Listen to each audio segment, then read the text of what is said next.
Hello बच्चों, आज मैं आप लोगों को पैराबोला में जेईई मेन 2019 के क्वेश्चंस कराने जा रहा हूं जो जनवरी में पूछे गए थे। ठीक है, कई क्वेश्चंस पूछे गए थे, उनमें से मैंने एक क्वेश्चन यहाँ पे लिख दिया है और यहाँ से स्टार्ट कर रहे हैं हम लोग। और जितने क्वेश्चंस पूछे गए थे पैराबोला के तो वो सारे मैं अभी लगवाता हूँ। ठीक है, तो बच्चों ये जो क्वेश्चन हम लोग कर रहे हैं ना, इनसे फ़ायदा ये होता है कि हम लोगों को एक तो ट्रेंड पता चलता है कि किस तरह से क्वेश्चंस पूछे जा रहे हैं एग्जाम में, और हम जो बेसिक्स पढ़ते हैं उस पर हमें कॉन्फिडेंस आता है कि हमने जो बेसिक्स पढ़ रखे हैं उन्हीं के अंदर से ही आता है क्वेश्चन।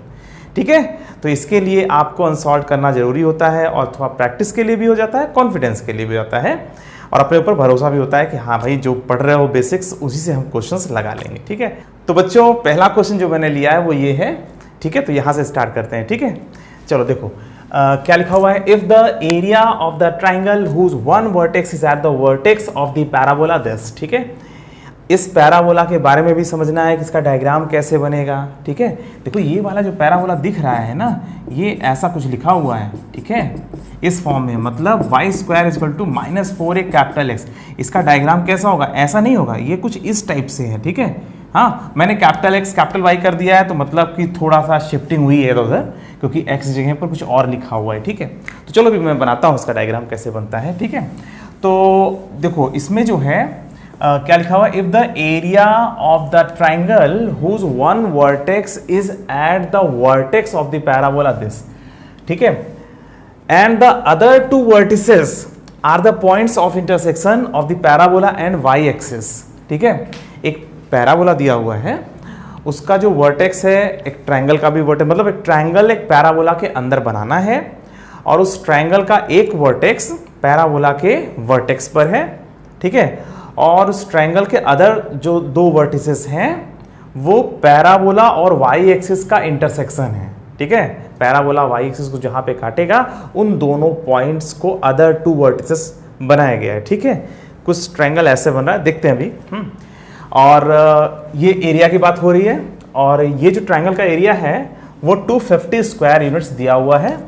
ठीक है, ये जो ट्रायंगल है उसका एरिया 250 स्क्वायर यूनिट्स दिया हुआ है। तो आपसे कहा जा रहा है कि ए की वैल्यू, एक वैल्यू बताओ ए की। ठीक है, हो सकता है कि यहाँ पर कुछ ऐसा हो कि ए की कई वैल्यूज आ रहे हैं, उसमें से कोई एक वैल्यू आपको बतानी है। ठीक है, तो क्योंकि यहाँ पे ऐसा लिखा हुआ ना, then a value of a is, तो क्वेश्चन पढ़ करके किस तरह समझोगे, तो then a value of a is का मतलब हो सकता है कि ए की कई वैल्यूज मिल रही हो और हमें उनमें से जो मतलब जो कई वैल्यूज मिल रही है उनमें से जो इसे मैच करेगा उसको हम टिक कर देंगे। ठीक है, जैसे ए की वैल्यू आ गई 6 और 7, और 6 अगर लिखा हुआ तो हम 6 को टिक कर देंगे। ठीक है, चलो फिलहाल ये क्वेश्चन समझ में आ गया।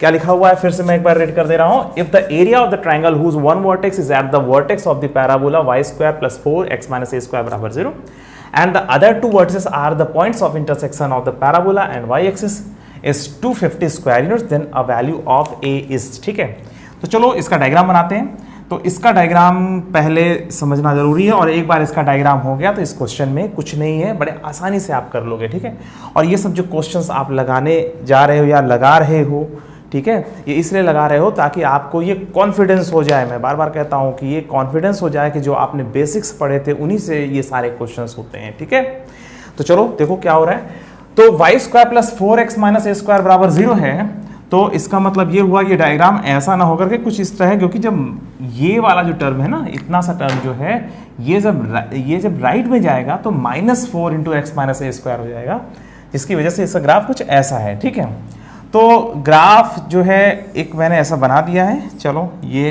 कुछ मैंने बना दिया, अभी हमें इसके बारे में नहीं पता, इसके बारे में नहीं पता, इसके बारे में नहीं पता, पर ये श्योर है कि जो ट्रायंगल बन रहा है वो यही ट्रायंगल है। ठीक है, समझ में आ रही बात? ठीक है, चलो अब देखो ये पॉइंट का, इस पॉइंट का पता कैसे लगेगा? कॉमन सेंस लगाओ। x की वैल्यू क्या रख दें कि y 0 हो जाए, या y 0 कर दोगे तो x कितना होगा? इस जगह पर तो y 0 है ना, तो y 0 रखो तो x की वैल्यू कितनी आ जाएगी? a square. तो ये पॉइंट क्या है? a square comma 0। समझ में आ रही बात? ये जो पॉइंट है ये आ गया a स्क्वायर कॉमा 0। ठीक है, इसको मैं ठीक से लिख दूं। चलो, तो ये वर्टेक्स समझ में आ गया, a स्क्वायर कॉमा 0। ये कैसे आया? क्योंकि y square plus 4x minus a square बराबर 0 में जब y 0 किया तो x की वैल्यू आ गई a स्क्वायर। वैसे हम इसको ऐसे भी लिख सकते हैं, y स्क्वायर बराबर 4x माइनस ए स्क्वायर। ठीक है, हम इस तरह से भी लिख करके सोच सकते हैं। तो y square equal to 4ax वाले फॉर्म में जब पैराबोला होता है तो उसका डायग्राम इस तरह से बनता है। यहाँ पे चूंकि माइनस लगा है तो हमने समझ लिया कि डायग्राम कुछ इस टाइप से है। चूंकि x में माइनस प्लस हुआ है ना, तो ये राइट और लेफ्ट में कुछ शिफ्ट हुआ है, राइट या लेफ्ट में, ठीक है। तो x माइनस ए स्क्वायर लिखा हुआ है, तो जब x माइनस होता है तो राइट में शिफ्टिंग होता है, और जब x प्लस लिखा होता है तो लेफ्ट में शिफ्टिंग होता है। ठीक है, इतना समझे रहिए। और ये शिफ्टिंग उफ्टिंग का जो पूरा कॉन्सेप्ट है वो मैंने फंक्शन में ग्राफ वाले लेक्चर में बता रखा है अच्छे से। ठीक है, तो चलो फिलहाल ये पॉइंट पता चल गया कि क्या होगा। अच्छा चलो ठीक है, अब इस पॉइंट के बारे में बताओ और इस पॉइंट के बारे में बताओ। और हमें जो है इन दोनों पॉइंट्स को बताने के लिए x की वैल्यू हमें क्या करना पड़ेगा, x की वैल्यू को हमें 0 रखना पड़ेगा। जब x की वैल्यू 0 रखोगे तो y स्क्वायर बराबर कितना आएगा, y स्क्वायर बराबर 4a स्क्वायर आएगा, मतलब y की वैल्यू प्लस माइनस 2a हो जाएगी। मतलब कहने का कि ये जो पॉइंट है 0,2a है, और ये वाला पॉइंट पता चल गया 0,-2a।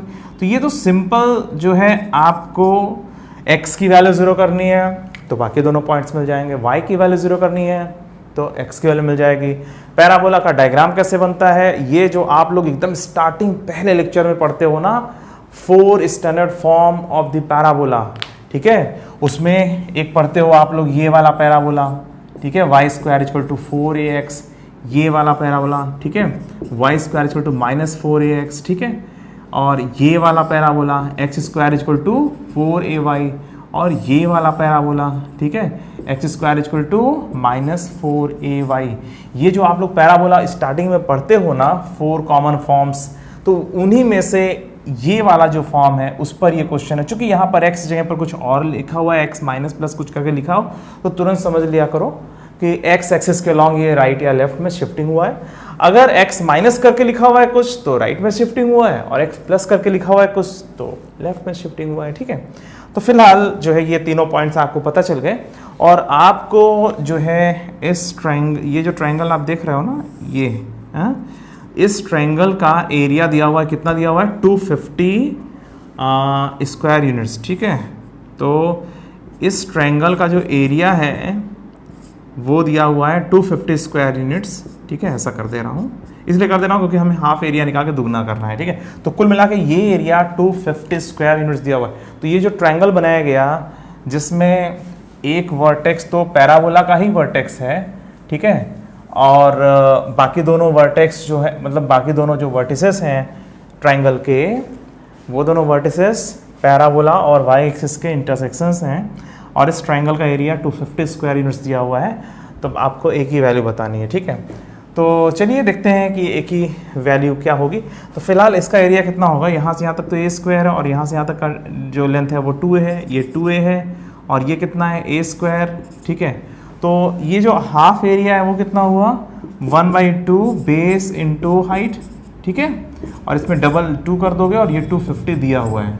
अरे भाई 1/2 a स्क्वायर इंटू 2 है, ये a स्क्वायर कॉमा 0 है, तो ये लेंथ कितना हो गया a स्क्वायर। ठीक है, और 1/2 बेस इंटू हाइट कर दिया, और इसका डबल कर दिया, तो ये हमें पूरा एरिया, तो कुल मिला के ट्रायंगल का एरिया 250 स्क्वायर यूनिट दिया हुआ है। ये दोनों कट गए, और 2a³ बराबर 250 आ गया, और a³ बराबर 150, और a की वैल्यू 5 हो गई।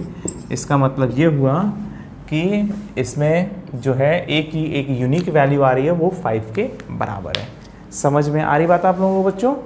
तो जो है इफ़ द एरिया, ये जो मतलब एरिया अगर दिया हुआ था जिसका एक वर्टेक्स पैराबोला का वर्टेक्स है और बाकी दोनों वर्टिसेस जो है पैराबोला का वाई एक्सिस से इंटरसेक्शन वाले पॉइंट्स थे, तो हमने सिंपली अपने ज्योमेट्री से इसको सॉल्व कर लिया।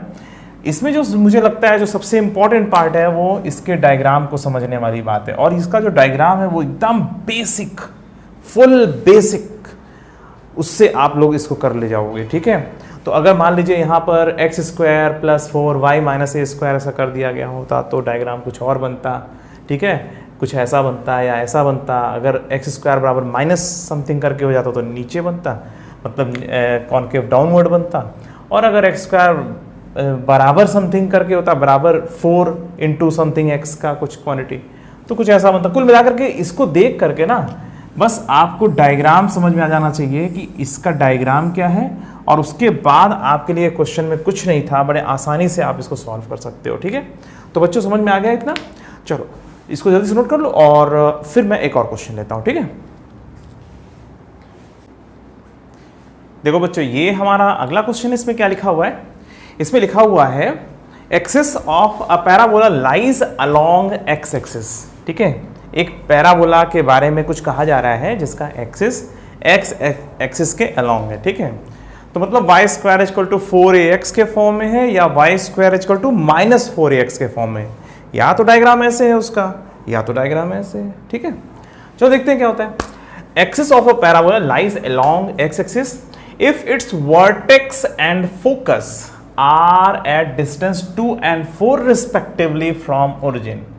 सब कुछ तो दे दिया, कुछ बचा थोड़ी है अब इस क्वेश्चन में, कुछ नहीं बचा।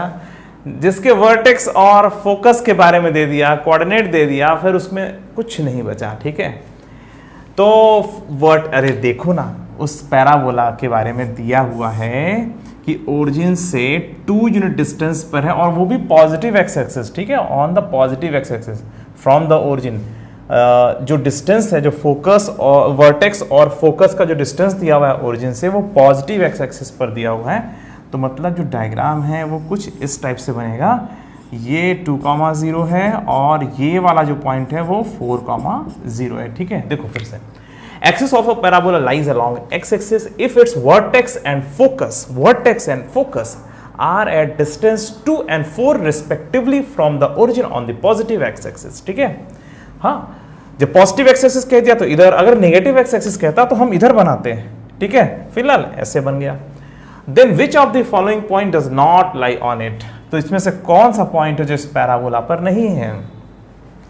तो इस पैराबोला की इक्वेशन आ जाए और तुरंत इन चारों पॉइंट्स को रख के देख लो, और जो सेटिस्फाई कर जाएगा वो उस पर है, और जो सेटिस्फाई नहीं करेगा वो उस पर नहीं है। और यहाँ पर कौन नहीं है ये पूछा जा रहा है। ठीक है, तो चलो देखते हैं इस पैराबोला की इक्वेशन कैसे लिखा जाए। पहले आप लोग सोचो इस पैराबोला की इक्वेशन कैसे लिखी जानी चाहिए।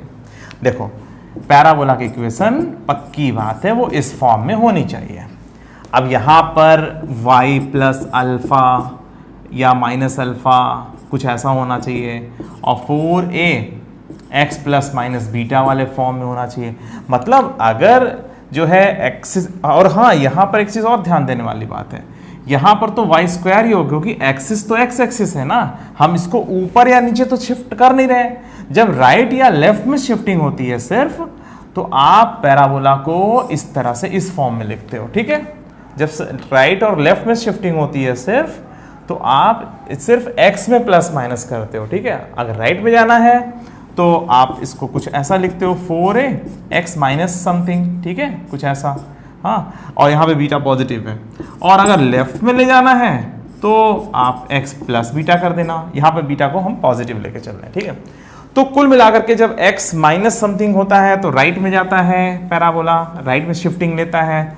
और जब हम क्या बोलते हैं कि जब हम लेफ्ट में शिफ्टिंग कर रहे होते हैं तो हम यहाँ पे प्लस लिख देते हैं। ठीक है, तो इतना तो कॉमन सेंस से आप समझ सकते हो, और ये मैंने ग्राफ में आप लोगों को बता रखा है राइट और लेफ्ट शिफ्टिंग वगैरह के बारे में। ठीक है, फिलहाल ये जो पैराबोला है ये Y square equal to 4ax के फॉर्म में है। ठीक है, और अब हम स्मॉल लेटर में क्या लिखें यहाँ पर, चूंकि इसका जो एक्सिस है वो एक्स एक्सिस ही है। देखो क्या लिखा हुआ है, axis of A parabola lies along x axis. ठीक है, एक्सिस जो है वो एक्स एक्सिस है और वर्टेक्स और फोकस इसके 2 और 4 यूनिट डिस्टेंस पर हैं फ्रॉम द ओरिजिन।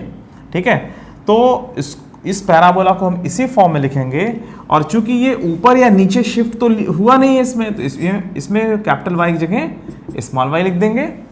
और इसमें जो है 4a और इसमें x, देखो अब ये जो है, जो पहले वर्टेक्स यहाँ हुआ करता था, देखो पहले पैराबोला का वर्टेक्स यहाँ हुआ करता था, मतलब जो स्टैंडर्ड आपने पढ़ा है Y square equal to 4ax में, तो y square equal to 4ax के फॉर्म में जब होता है तो वर्टेक्स 0,0 पर होता है। अभी 2,0 पर है तो यहाँ पर x माइनस 2 कर देंगे, मतलब ये राइट में शिफ्ट ले रहा है x माइनस 2। ठीक है, जो पैराबोला है वो 2 यूनिट राइट में गया। ठीक है, जब इसका वर्टेक्स 0,0 है तो पैराबोला की इक्वेशन ये है, और जैसे ही पैराबोला राइट में शिफ्ट करेगा तो पैराबोला की जो इक्वेशन बन जाएगी वो बन जाएगी y² इज इक्वल टू कितना 4ax माइनस, और ये 2,0 हो रहा है तो x माइनस 2। समझ में आ रही बात? तो वर्टेक्स राइट में गया तो x माइनस समथिंग लिख देते हैं, वर्टेक्स लेफ्ट में जाता तो x प्लस समथिंग लिख देते हैं। ठीक है, अगर मान लो यही पैराबोला ऐसे हो गया होता और ये मान लीजिए -5,0 होता तो हम y² equal to 4ax plus 5 लिख देते हैं। ठीक है, जब लेफ्ट में जाता है तो आप x प्लस करके लिख देते हो, क्योंकि x की वैल्यू -5 रखने पर अब y 0 आएगा। ठीक है, समझ में आई बात? x बराबर -5 रखने पर y 0 आएगा, इस वजह से लेफ्ट में गया। ठीक है, और राइट में यहाँ पर x बराबर 2 रखने पर y 0 आएगा। इस तरह से भी तुम समझ सकते हो। ठीक है, फिलहाल पैराबोला तो बना लिया आपने। ठीक है, तो बेसिक तो आपसे यही पूछा गया कि पहले की पैराबोला की इक्वेशन आप लिखो, कैसे लिखते हो ये आपको पता होना चाहिए। ठीक है, अच्छा एक बात तुम लोगों को मैं एक्स्ट्रा और बता देता हूँ। इस पैराबोला को अगर थोड़ा सा ऊपर कर दिया गया तो लेट्स सपोज दैट कुछ ऐसे हो गया होता। ठीक है, हाँ, मतलब ये ऊपर की तरफ 5 यूनिट और चला गया होता तो हम इसी पैराबोला को जानते हो क्या लिखते हैं, इस मतलब ये राइट में भी गया, 2 यूनिट राइट में भी गया और 5 यूनिट ऊपर गया, मतलब ये 2,5 वर्टेक्स हो गया। पहले वर्टेक्स 0,0 होता है, मतलब स्टैंडर्ड पैराबोला में तो y² इक्वल टू 4ax लिखते हैं। जब उसका वर्टेक्स यहाँ पे ना हो कि यहाँ चला जाए तो आपको पता है क्या लिखना है, y-5 का होल स्क्वायर बराबर 4ax माइनस 2। अभी मैं एक ही बात नहीं कर रहा हूँ, अभी एक ही बात भी करनी है हमें। ठीक है, चलो फिलहाल अगर मान लीजिए 2,5 पे अगर वर्टेक्स है और पैराबोला का शेप ये है, मतलब एक्सिस उसका x एक्सिस के पैरेलल है, तो y-5 देखो, अब इसमें x बराबर 2 रखने पर y की वैल्यू 5 होगी, और या 2,5 इसको सेटिस्फाई कर रहा है तो 2,5 इसको सेटिस्फाई कर दिया, मतलब राइट में जितना गया x माइनस करके लिख देना है, ऊपर गया तो y माइनस करके लिख देना है। ठीक है, और अगर इस साइड में गया तो x प्लस करके लिख देना, और नीचे की तरफ गया तो y प्लस करके लिख देना। ठीक है, तो फिलहाल जो ये जो सिचुएशन है इसमें पैराबोला की जो इक्वेशन होगी वो होगी क्या, y² इक्वल टू 4a और इंटू x माइनस 2। ठीक है, यहाँ तक आपको समझ में आ गया। ठीक है, अच्छा अब इसके बाद क्या दिया हुआ है कि जो है from the origin and on the positive axis then which of the following points does not lie on it. ठीक है, तो इसमें से कौन सा पॉइंट इस पर नहीं है ये चेक करने के लिए आपको a की वैल्यू भी पता होनी चाहिए। तो a की वैल्यू कैसे निकालोगे, अब देखो यहाँ पे ध्यान से, ये जो है यहाँ पर ये लेंथ आप निकाल सकते हो। आपने जो y² इक्वल टू 4ax पढ़ा हुआ है उसमें लेटेस्ट एटम की लेंथ 4a होती है, फोकस पर जो कॉर्ड होती है जो एक्सिस के परपेंडिकुलर। ठीक है, इसी को हम ये क्या कहते हैं, लेटेस्ट एटम बोलते हैं, और इसकी जो लेंथ होती है इस लेंथ की 4 गुनी होती है। ये 0,0 होता है, ये a,0 होता है स्टैंडर्ड वाले फॉर्म में, और यहाँ से यहाँ तक ये पूरा का पूरा 4a होता है, ध्यान दो। ठीक है, लेटेस्ट एटम की जो लेंथ होती है वो पूरी की पूरी 4a होती है, मतलब इस डिस्टेंस का 4 गुना। ठीक है, तो ये जो होता है ना यही लेटेस्ट एटम होता है। ये जो 4a दिखा हुआ है ना x के साथ जो लिखा हुआ है ये लेटेस्ट एटम की लेंथ होती है। ठीक है, और लेटेस्ट एटम के बारे में मैंने पहली क्लास में आप लोगों को बता रखा है, स्टार्टिंग वाले लेक्चर में जो मैंने बेसिक बताया था। तो y² इक्वल टू 4ax में 4 length of the latest atom है, और वो वर्टेक्स और फोकस के बीच में जो दूरी होती है ना उसका 4 गुना होता है। ठीक है, तो ये दूरी कितनी है यहाँ से यहाँ तक, ये यहाँ से यहाँ तक की दूरी कितनी है, अरे भाई 2 यूनिट है, तो यहाँ से यहाँ तक की दूरी पूरी कितनी होगी भाई, 2 का 4 गुना 8 कर दो तो ये 8 होगा। समझ में आ रही बात? तो इस वाले क्वेश्चन में जो लेटेस्ट एटम की लेंथ है वो कितनी है, 8। क्यों? क्योंकि वर्टेक्स और फोकस एक दूसरे से 2 डिस्टेंस पर है, 2 यूनिट डिस्टेंस पर है, तो उस डिस्टेंस का 4 गुना कर लो, 8 आएगा। ठीक है, तो जाहिर सी बात है हमें जो इसका जो फाइनल आंसर लिखना है, मतलब ये जो a की वैल्यू यहाँ पे रख देनी है, 4a की वैल्यू कितनी होगी, 4a की वैल्यू डायरेक्टली हम लिख सकते हैं 8। समझ में आ रही बात? तो यहाँ पर y² is equal to 8 into x minus 2 हो जाएगा। समझ में आ रही बात? ये जो लेंथ है ना वो यहाँ लिखनी है। ठीक है, 4a की जगह पर लिखनी है 4। अब तुम कहोगे नहीं सर a की वैल्यू पहले 2 निकालना है, ए की वैल्यू 2 निकाल करके तब हम 4a रखेंगे। अरे भाई इसका 4 गुना होता है, इतना जान लो। और x का जो कोफिशिएंट होता है वही length of the latus rectum होता है y square equal to 4ax वाले में, ठीक है। तो जब स्टैंडर्ड फॉर्म में आप लोग जो पढ़ते हो x जगह पर कैपिटल x कर लोगे, x कैपिटल यहाँ पर जो x माइनस 2 लिखा हुआ है इसको कैपिटल x समझ लो, इसको कैपिटल y समझ लो। जो यहाँ पर एब्सिसा के साथ जो क्वांटिटी लगी होगी वही length of the latus rectum होती है। तो 4a की वैल्यू 4a की जगह पर हम 8 रख देंगे, क्यों? क्योंकि इसका 4 गुना है, ये 2 है तो ये जो है 8 होगा। तो ये है इस पैराबोला के लिए इक्वेशन जो दिया हुआ है। अब बताओ इसमें से कौन सा वो है, कौन सा पॉइंट है जो इस पर नहीं है? 4, रखिए। 4 रखने पर ये आ जाएगा 2, फिर 16 और -4, ये वाला पॉइंट तो उस पर है और यहाँ पे तो डज नॉट लाई लिखा हुआ है ना। 6, 4√2, तो यहाँ पे 6 रखते हो तो ये 32 हो जाएगा और 4√2 का होल स्क्वायर कितना हो जाएगा? 32, ये भी है। 8, 6, 8 यहाँ पे रख दो तो 8 इधर कितना जाएगा? 48 और इधर y 6, 36 नहीं, ठीक है।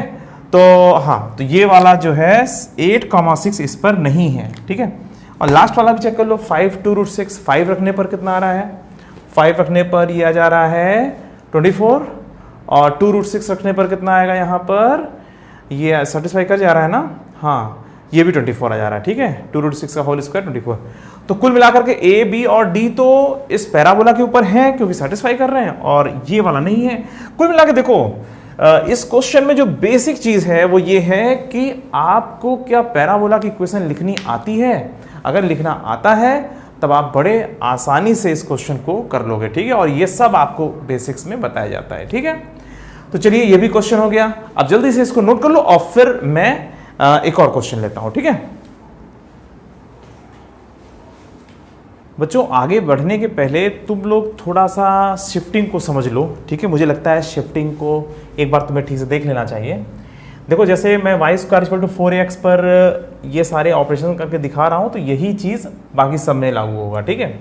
मतलब y square equal to -4ax वाले फॉर्म के लिए भी, x square equal to 4ay के लिए भी और x square equal to -4ay के लिए भी, ठीक है।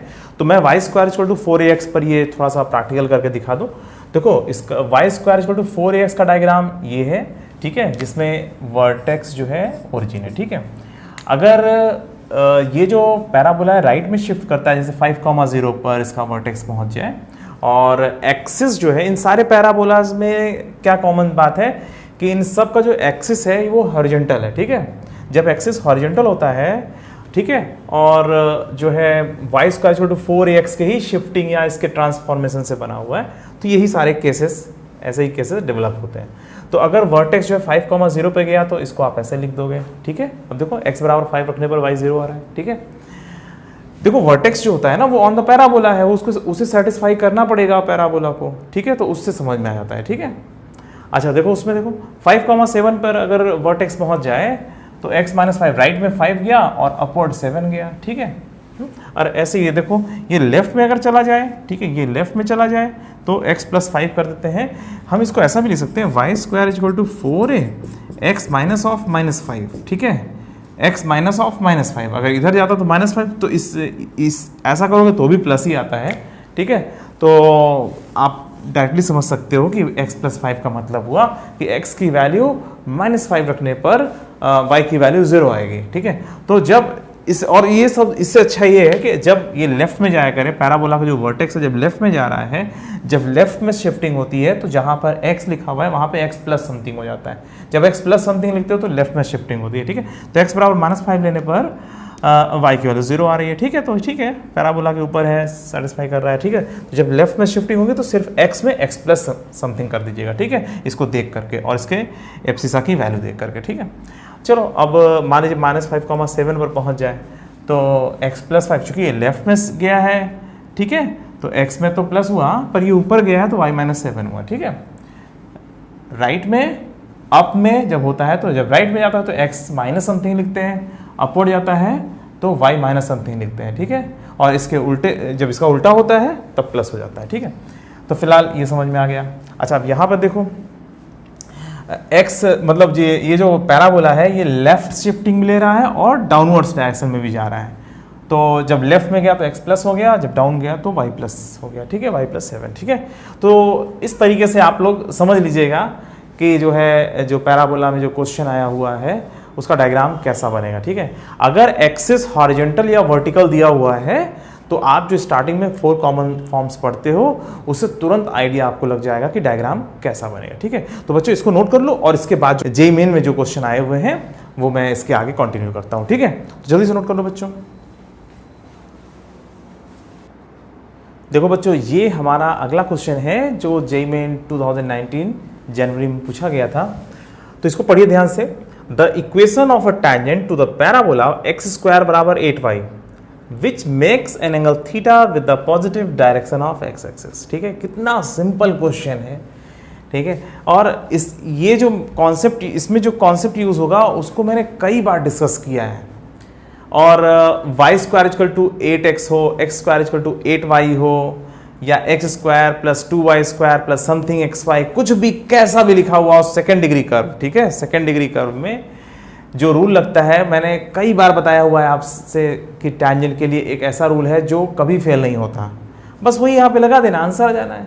अगर यहाँ पर y² = 8x होता तब तो बड़े आसानी से हम तुरंत लगा देते हैं भाई c = a/m condition of tangency. चलो पहले इसको लगाते हैं, देखते हैं। देखो आपको टैंजेंट की इक्वेशन बतानी है और उस टैंजेंट के बारे में दिया हुआ है कि पॉजिटिव x एक्सिस से थीटा एंगल बनाएं।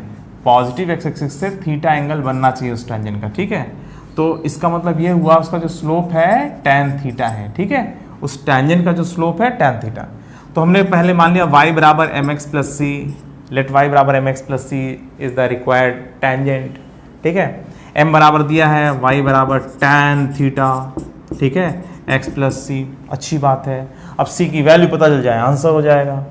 अगर यहाँ पर y² = 8x होता तो c = a/m वाले रूल से हम तुरंत c की वैल्यू निकाल करके मैच करा लेते हैं आंसर को, ठीक है। तो फिलहाल यहाँ पर x² = 8y लिखा हुआ। अब क्या करें, देखो ये जो आप देख रहे हो ना, ये जो लाइन है वो x² = 8y पर टेंजेंट है। ये किस पर टेंजेंट है, x² = 8y। इन दोनों को ध्यान से देखो, ये टेंजेंट है इस कर्व पर।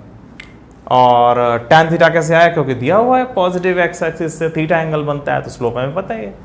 तो y = tan theta x + c जो है x² = 8y पर टेंजेंट है। तो इसका मतलब ये हुआ कि इन दोनों को सॉल्व करने पर एक ही पॉइंट मिलना चाहिए, मतलब पॉइंट ऑफ कॉमन पॉइंट जो है यूनिक होना चाहिए, एक होना चाहिए, ठीक है। तो देखो अब इसको, इन दोनों को हम जरा सॉल्व करें और x की एक ही वैल्यू आनी चाहिए। तो चलो ठीक है, इसमें जरा सेटिस्फाई करा देते हैं। x² = 8 और y की जगह क्या रख देंगे, tan थीटा x + c। इतना समझ में आ गया। हमने क्या किया, y की जगह इसको रख दिया। हम दोनों को सॉल्व करना चाहते हैं, इन दोनों को सॉल्व करेंगे और यूनिक आंसर होना चाहिए, मतलब x की दो अलग अलग वैल्यूज नहीं होनी चाहिए। तो D = 0, डिस्क्रिमिनेंट = 0, ठीक है। तो चलो देखते हैं यहाँ से क्या आता है। तो x² और यहाँ से आ जाएगा बराबर या माइनस, डायरेक्ट लिख दें 8 tan, 8 कहाँ से आ गया, हाँ चलो 8 तो वो दिखा हुआ था, ठीक है। 8 tan थीटा x, ठीक है, और -8c = 0। इतना समझ में आ गया ना। देखो x² = 8y पर ये लाइन टेंजेंट है, ठीक है। टेंजेंट की इक्वेशन दे रखी है, तो टेंजेंट और इसको सॉल्व करेंगे तो x की दो अलग अलग वैल्यूज नहीं मिलेगी, x की एक ही वैल्यूज मिलेगी। तो जब इन दोनों को सॉल्व करने लगते हैं तो कुछ ऐसा सिचुएशन होता है, और x की दो अलग अलग वैल्यूज नहीं है तो d = 0 करते हैं। तो -8 tan थीटा का whole b² - 4ac, b² - 4ac = 0।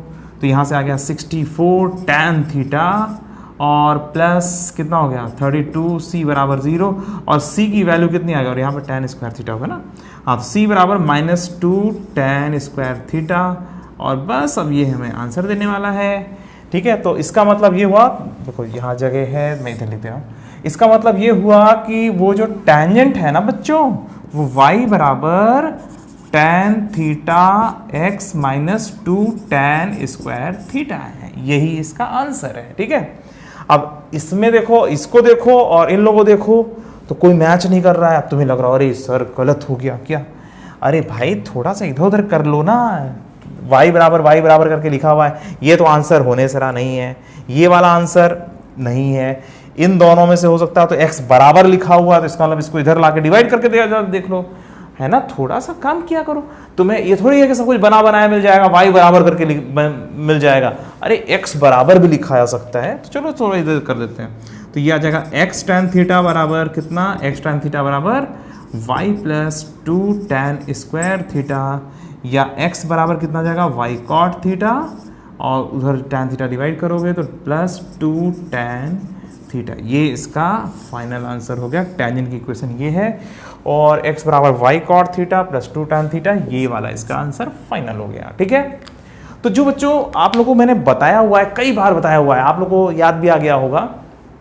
और जो पहली बार देख रहे हैं वो आज से समझ लें कि हाँ क्या करना पड़ता है। जब किसी कर्व में, सेकेंड डिग्री कर्व में, ठीक है, कोई लाइन है वो उस पर टेंजेंट है, ठीक है, तो इन दोनों को सॉल्व करने पर एक ही पॉइंट आना चाहिए। अगर मान लो लाइन ऐसे हो, कॉर्ड हो जाए, तो इन दोनों को सॉल्व करने पर दो x मिलेंगे, दो y मिलेंगे, ठीक है, मतलब दो अलग अलग पॉइंट्स मिल जाएंगे। तब अगर एक कर्व और एक लाइन में दो पॉइंट्स कॉमन हो जाएंगे तो वो टेंजेंट नहीं है, वो कर्व सेकेंड डिग्री कर्व, मतलब अपने कोऑर्डिनेट का, सर्कल, पैराबोला, इलिप्स और हाइपरबोला की बात कर रहा हूँ। ठीक है, तो जब किसी लाइन और सेकेंड डिग्री कर्व में, पॉइंट ऑफ इंटरसेक्शन को सॉल्व करते समय x की दो अलग अलग वैल्यूज और y की दो अलग अलग वैल्यूज नहीं मिल रही, मतलब यूनिक पॉइंट मिलता है, तब टेंजेंट की सिचुएशन बनती है। ठीक है, तो कभी भी आप जब सॉल्व करने लगते हो, चाहे x का क्वाड्रेटिक बन जाए चाहे y का क्वाड्रेटिक बन जाए, तो आपको उनकी एक ही वैल्यू मिलनी चाहिए, मतलब दो अलग अलग वैल्यूज नहीं मिलनी चाहिए, तो डिस्क्रिमिनेंट बराबर 0 कर लिया करो। ठीक है, तो इससे ही तुम मैक्सिमम क्या पूरे क्वेश्चन सॉल्व कर लोगे। ठीक है, समझ में आ रही बात। ये एक ऐसा नियम है जो कभी फेल नहीं करता और हमेशा तुम्हें आंसर तक पहुंचा देगा। ठीक है, और बाकी अगर फार्मूले पता है तो पहले फार्मूला लगाओ। अगर यहाँ पे y square equal to 8x लिखा होता तो c बराबर a/m करते हैं, हम क्यों d बराबर 0 करके लंबा चौड़ा लिखेंगे। तो अगर कभी कोई स्टैंडर्ड फॉर्म में कोई क्वेश्चन आता है तो ठीक है, आपको फार्मूले याद होने चाहिए ताकि आपका समय बच जाए, है ना। और अगर स्टैंडर्ड फॉर्म में नहीं है तो आपका बेसिक जो नॉलेज है उसको यूज़ करके आप आंसर निकालिए, आसानी से निकल आएगा। ठीक है, तो देखो इस क्वेश्चन को मैं एक बार फिर से रिपीट कर देता हूँ। स्लोप दिया हुआ था, क्योंकि पॉजिटिव x एक्सिस से एंगल दिया हुआ है तो m बराबर tan थीटा दिया हुआ है। टेंजेंट की इक्वेशन निकालनी थी, जब तो हमने मान लिया टेंजेंट y बराबर mx प्लस c है, m की वैल्यू तो ठीक है थीटा के फॉर्म में tan थीटा, ठीक है, m बराबर tan थीटा, और c की वैल्यू निकालनी तो इसको इसमें रख करके जो क्वाड्रेटिक बनाया उसमें d बराबर 0 कर दिया, c की वैल्यू आ गई। ठीक है, तो हमारा जो है जो टेंजेंट है वो इस तरह से लिख दिया हमने। ठीक है, c बराबर -2 tan स्क्वायर थीटा, फिर इसको इधर ले गए, tan थीटा से डिवाइड कर दिया, x बराबर y cot theta plus 2 tan theta हमारा आंसर हो गया। ठीक है, तो चलो बच्चों इसको जल्दी से नोट कर लो और फिर मैं एक और क्वेश्चन लेता हूं। ठीक है, देखो बच्चों ये हमारा अगला क्वेश्चन है। इस क्वेश्चन में क्या लिखा हुआ है जरा इसको पढ़िए। लिखा हुआ है equation of a common tangent to the circle x square plus y square minus 6x बराबर 0 and the parabola y square बराबर 4x। एक सर्कल और एक पैराबोला दिए हुए हैं आपके सामने और इन दोनों का कॉमन टेंजेंट आपको निकालना है। ठीक है, तो कैसे सॉल्व करोगे। हाँ, जब कॉमन टेंजेंट निकालना होता है तो सबसे पहला काम y बराबर mx प्लस c को मान लो कॉमन टेंजेंट है, m और c की वैल्यू आ जाएगी, काम हो जाएगा।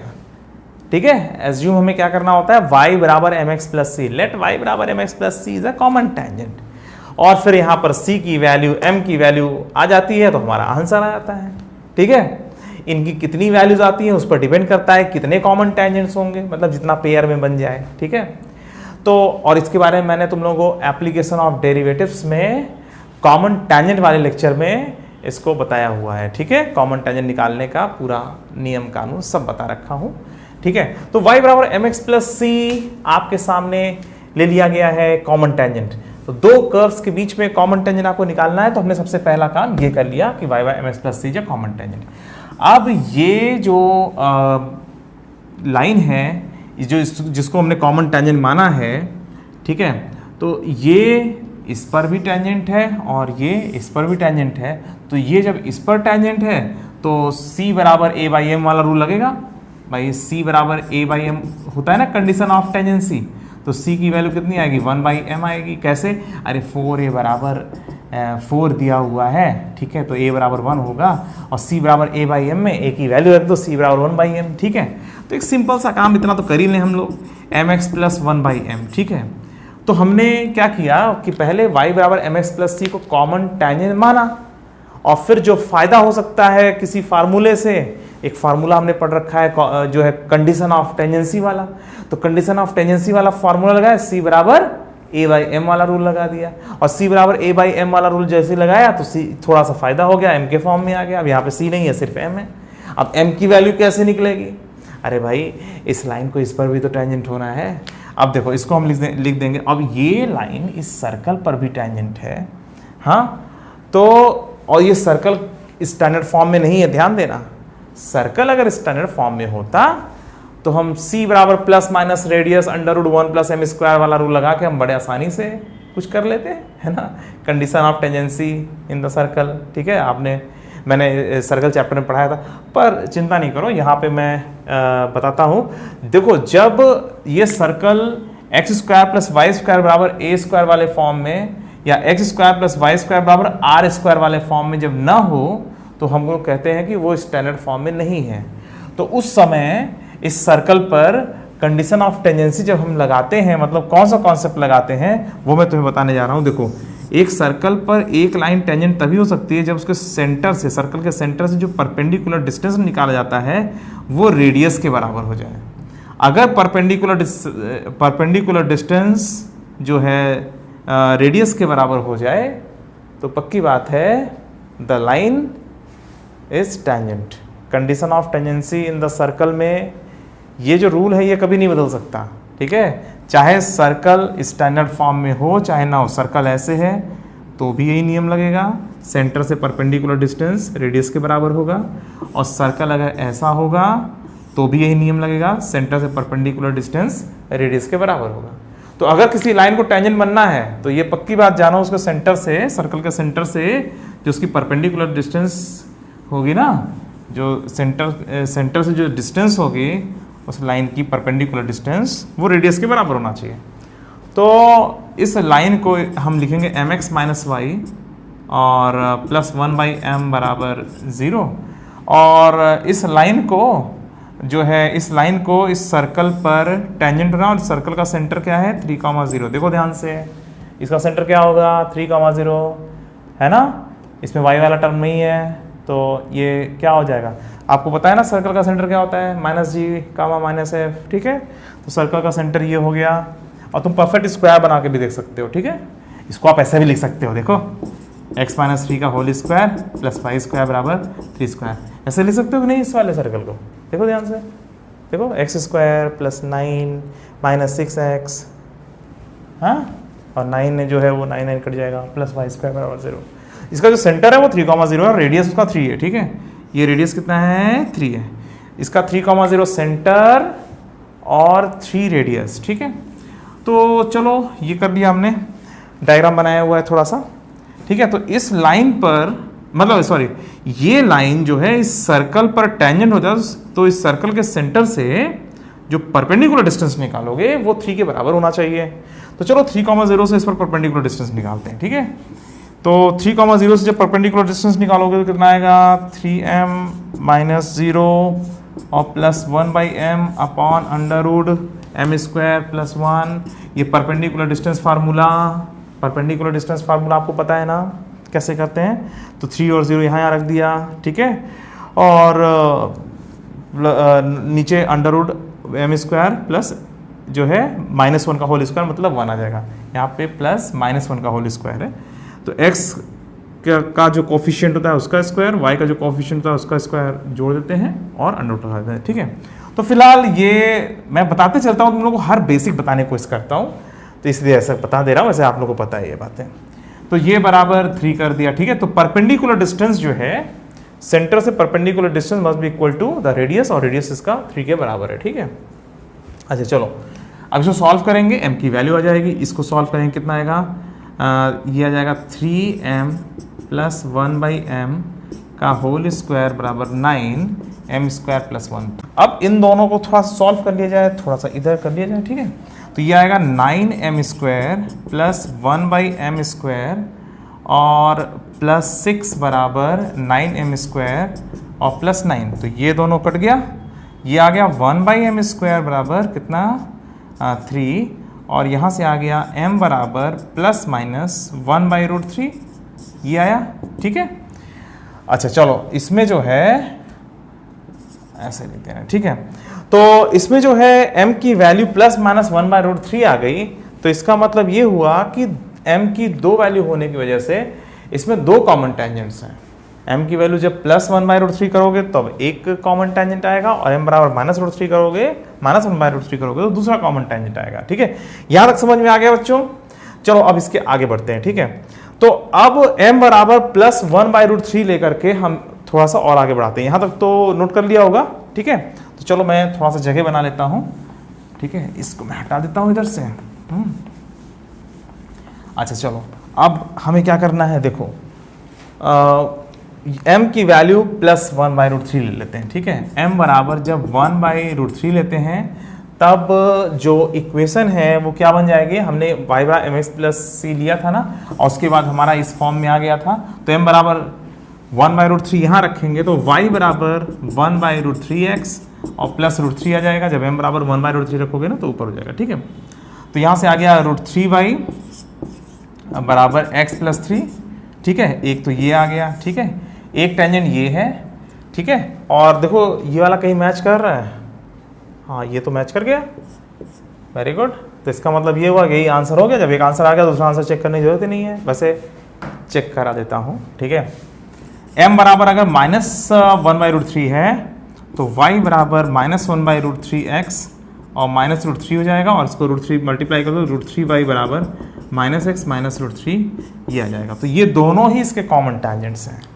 ठीक है, तो √3y बराबर -x -√3 टाइप का कुछ नहीं दिया हुआ है, तो इसका मतलब ये हमारा आंसर फाइनल हुआ। तो हमारा ये आंसर हो गया। समझ में आ रही बात? तो देखो इसमें जो लिखा हुआ है equation of a common tangent, तो इसमें कई कॉमन टेंजेंट्स हो सकते हैं, उनमें से एक कॉमन टेंजेंट के बारे में पूछा जा रहा है कि कौन सा होगा। ठीक है, तो equation of a common tangent, तो दो आंसर आ रहे हैं, तो जो मैच कर जा रहा है हम उसको फिर टिक कर देंगे, हमारा आंसर फाइनल हो जाएगा। ठीक है, तो बच्चों समझ में आ गया इस क्वेश्चन को हमने सॉल्व कैसे किया। दो कर्व्स दिए हुए थे, दोनों के लिए कॉमन टेंजेंट निकालना था, तो हमने सबसे पहले y बराबर mx प्लस c मान लिया कॉमन टेंजेंट है। अगर कहीं कोई मतलब इक्वेशन दिया हुआ है या कोई कर्व दिया हुआ है जो स्टैंडर्ड फॉर्म में है, तब तो हम c बराबर, जैसे यहाँ पर c बराबर a/m रूल लगा के हमने सीधा सीधा जो है y बराबर mx प्लस 1/m कह दिया कि ये जो है कॉमन टेंजेंट है, पैराबोला से काम खत्म। ठीक है, और सर्कल चूंकि स्टैंडर्ड फॉर्म में नहीं दिया हुआ था तो उसके लिए हमने बेसिक रूल लगा लिया। हमने सेंटर से परपेंडिकुलर डिस्टेंस को रेडियस के बराबर कर दिया, तो उससे m की वैल्यू आ गई, और m की दो वैल्यूज आ रही है। तो m की एक वैल्यू पॉजिटिव में जब रखी हमने तो हमारा एक आंसर आया, m की वैल्यू जब नेगेटिव में रखा तो हमारा दूसरा आंसर आया। मतलब इस क्वेश्चन के लिए दो मतलब ये जो दोनों कर्व्स हैं इसके लिए दो कॉमन टेंजेंट्स हैं, उनमें से एक मैच कर रहा, हमने टिक कर दिया, आंसर फाइनल हो गया। ठीक है, तो चलो बच्चों इसके बाद एक और नया क्वेश्चन लेते हैं। ठीक है, देखो बच्चों ये हमारा अगला क्वेश्चन है। इसमें क्या लिखा हुआ है, the length of the chord length पूछी गई है। The length of the chord of the parabola x² बराबर 4y having equation x minus √2y plus 4√2 बराबर 0। तो एक पैराबोला दिया हुआ है और उसमें एक कॉर्ड दिया हुआ है। ठीक है, और लेंथ ऑफ द कॉर्ड आपको बताना है पैराबोला का। ठीक है, तो फिलहाल आपने जो कॉर्ड लेंथ का फॉर्मूला पढ़ा हुआ है पैराबोला में, वो तो स्टैंडर्ड फॉर्म के लिए पढ़ा हुआ है। अगर यहाँ पर ये क्वेश्चन y² बराबर 4x होता तो आप तुरंत ये फार्मूला लगा देते। देखो y² बराबर 4ax में अगर y बराबर mx प्लस c कॉर्ड है, ठीक है, अगर y² 4x के लिए y बराबर mx प्लस c एक कॉर्ड है तो कॉर्ड लेंथ कितनी होगी, तो उसके लिए एक फार्मूला डेवलप किया गया है 4/m² √1 प्लस m² और a into a minus m into c. ठीक है, देखो बच्चों ये फार्मूला हम तभी लगा सकते हैं जब पैराबोला स्टैंडर्ड फॉर्म में दिया होता है। ठीक है, अगर पैराबोला स्टैंडर्ड फॉर्म में नहीं दिया होता है तो हम क्या करते हैं और इसका फायदा कैसे लेते हैं ये मैं तुम्हें बताने जा रहा हूं। ठीक है, और जो मैं तुम्हें बताने जा रहा हूं ये बहुत बढ़िया ट्रिक है क्वेश्चन को सॉल्व करने के लिए, जिसमें लेंथ वगैरह आपको निकालनी होती है। ठीक है, तो देखो क्वेश्चन ये है कि एक्स स्क्वायर बराबर 4y एक पैराबोला है और इस पर कॉर्ड की इक्वेशन है x minus root 2y plus 4√2 बराबर 0। ठीक है, तो इस पैराबोला में ये कॉर्ड है जिसकी लेंथ हमें निकालनी है। ठीक है, अगर मैं इसमें x और y को इंटरचेंज कर दूं, अच्छा एक बात बताओ कि अगर कॉर्ड, इस कॉर्ड की लेंथ 5 है और इस पूरे सिस्टम को हम रोटेट कर दें, कुछ ऐसा कर दें, तो इसकी लेंथ भी अभी भी 5 होगी। समझ में आ रही बात? अगर मैं इस पूरे पैराबोला, इस पूरे सिस्टम को एंटी क्लॉकवाइज में रोटेट कर दे रहा हूं, ठीक है, कितना भी रोटेट करूं, कॉर्ड की लेंथ वही रहेगी, ये लेंथ वही रहेगी जो पहले थी। समझ में आ रही बात? तो ये लेंथ नहीं बदलेगी। अगर आप लोग इसको रोटेट कर रहे हो, कुछ इधर कर रहे हो, तो कॉर्ड की लेंथ हमेशा सेम रहेगी। ठीक है, तो इस वाले क्वेश्चन में भी तो हम लोग ये कर सकते हैं, हम लोग ये कर सकते हैं मतलब ये पैराबोला दिया हुआ है, ये कॉर्ड की इक्वेशन दी हुई है, तो अगर मैं x और y को आपस में इंटरचेंज कर दूं, x और y को आपस में इंटरचेंज कर दूं, तो ये बन जाएगा y स्क्वायर बराबर 4x और यहां पे y minus root 2x plus 4√2 बराबर 0। ठीक है, नया सिचुएशन ये बन गया। अगर यहां पर जो आंसर आ रहा है, जो भी आंसर यहां पर मिल रहा होगा वही आंसर इसमें मिलेगा, क्योंकि पूरा सिस्टम मैंने इधर उधर कर दिया है। ठीक है, तो अगर मैं किसी सिस्टम को रोटेट कर रहा हूं तो कॉर्ड लेंथ हमेशा सेम रहेगी, उसमें जरा सा भी कोई बदलाव नहीं आएगा। ठीक है, तो मैंने क्या किया, मैंने x जगह y, y की जगह x कर दिया। जब मैंने यहां पर चेंज किया, x जगह y कर दिया और यहां y की जगह x कर दिया, तो इस इक्वेशन में भी बदलाव आ गया। ये इक्वेशन बन गया y minus root 2x plus 4√2 बराबर 0। ठीक है, तो अगर मैं x y को बदल देता हूं, हर चीज जहां जहां x था वहां वहां y कर देता हूं, जहां जहां y था वहां वहां x कर देता हूं, पूरी तरह से इंटरचेंज कर देता हूं, तो भी कॉर्ड लेंथ की जो वैल्यू है, मतलब कॉर्ड लेंथ के रोटेट होने पर जो वैल्यू है वो हमेशा सेम ही रहेगी, कभी उसमें अंतर नहीं पड़ने वाला है। ठीक है, तो देखो बच्चों, x और y को इंटरचेंज करके हमने ये बना लिया। अब इसके बाद हमारा जो नया सिचुएशन है वो ये है, y स्क्वायर बराबर 4x पैराबोला और y बराबर √2x माइनस 4√2 ये कॉर्ड। ठीक है, अब इस कॉर्ड की लेंथ निकालनी है और a बराबर 1 है। अरे भाई 4a बराबर 4, तो a बराबर 1 ही होगा। ठीक है, हाँ देखो कितना आसान हो गया, कि मतलब ऐसा दिया हुआ इसके लिए कितना बड़ा सॉल्व करना है। अरे बुक्स वगैरह में इसका सोल्यूशन देखोगे तो बहुत लेंदी दिया हुआ है। आप इसको सॉल्व करोगे, फिर x की वैल्यू आएगी, फिर y की वैल्यू आएगी, फिर पॉइंट आएगा, फिर डिस्टेंस फार्मूला लगा करके आप लेंथ निकालोगे। अरे उसी से तो ये डेवलप्ड है। तो यहां पर सिंपल क्या करना था, पूरे सिस्टम में x और y पूरा पलट दो। ठीक है, जो भाई इधर के लिए सही है वही ऐसे के लिए सही है, लेंथ तो वही होगी ना। तो हमने बदल दिया, x और y को इंटरचेंज कर दिया। तो हमारा जो है अब नया सिचुएशन जो बना वो ये बना कि जो है y स्क्वायर बराबर 4x और जो कॉर्ड की इक्वेशन है y बराबर √2x माइनस 4√2, इससे जो आंसर आएगा वो आंसर वही होगा जो रिक्वायर्ड है। ठीक है, तो a बराबर 1 है, m बराबर √2 है, c बराबर माइनस 4√2 है। जब इन तीनों को इसमें रखोगे तो लेंथ कितना आएगा, 4/m स्क्वायर मतलब √2 का होल स्क्वायर। ठीक है, और अंडर रूट के अंदर 1 प्लस √2 का होल स्क्वायर। अच्छी बात, और a की वैल्यू 1 है ही है। ठीक है, और 1 माइनस m की वैल्यू √2 और c की वैल्यू माइनस 4√2। ठीक है, यहाँ पर माइनस 4√2 ऐसा कर दिया। ठीक है, और इसको ऐसे, हाँ, तो आपका जो आंसर आएगा वो ये आएगा। ठीक है, अब इसको सॉल्व करेंगे, कितना आएगा, ये आएगा हमारा जो है 2 बाहर हो जाएगा, है ना।